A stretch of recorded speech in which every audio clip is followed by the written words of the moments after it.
আকলিমা আর আব্দুর রহিম ইট ফাটা কাজ করতে গিয়ে তাদের মনের আলিঙ্গন।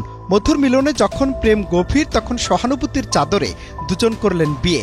কিন্তু রহিমের যে গ্রামে আরো একজন স্ত্রী আছে তা বুঝতে দেননি সদ্য প্রেমিকা থেকে নববধূ আকলিমাকে। কিন্তু ঘটনার মোড় নিল ৬ মাস পর। দ্বিতীয় স্ত্রী আকলিমাকে কিছু না জানিয়ে প্রথম স্ত্রীর কাছে গিয়ে সব যোগাযোগ বন্ধ করে দেন স্বামী রহিম। কিন্তু আকলিমা যে ছেড়ে দেওয়ার মানুষ নয়, কৌশলে স্বামীকে করলেন অপহরণ। এতে মন ভরেনি তার। লোকজন দিয়ে মারধর করে তা বসে বসে দেখতেন আর হাসতেন আকলিমা। চাঞ্চল্যকর এই ঘটনা টাঙ্গাইলের মির্জাপুরে। এই ঘটনা বাস্তবে রূপালী পর্দার চিত্রনাট্যের মতো অনেকটা, যেখানে প্রেমে পড়ে বিয়ে, এরপর বঞ্চনা আর শেষমেশ অপহরণ। তবে শেষ রক্ষা হলো না।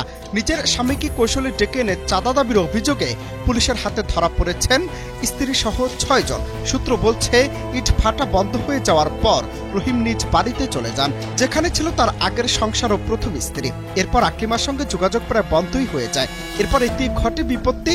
সম্পর্কের অবহেলা আর প্রতারণার অভিযোগে ক্ষুব্ধ আকলিমা পরিকল্পনা করেন প্রতিশোধের।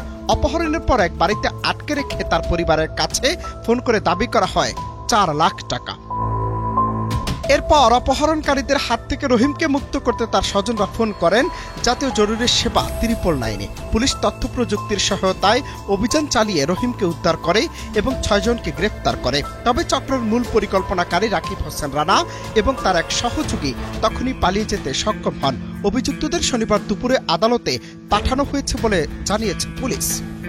আমরা 999-এর মাধ্যমে সংবাদ পাই একটি লোককে অপহরণ করে আটকে রেখে ৪ লক্ষ টাকা দাবি করছে। এই ঘটনার প্রেক্ষিতে দ্রুত পুলিশ পাঠিয়ে আমরা ওই লোকটাকে উদ্ধার করি এবং যারা তাকে আটকে রেখেছিল তাদেরকে গ্রেপ্তার করতে সমর্থ হই। পরে ঘটনা জানা যায়, এক মহিলার সাথে তার ১.৫ বছর পূর্বে বিয়ে হয়েছিল।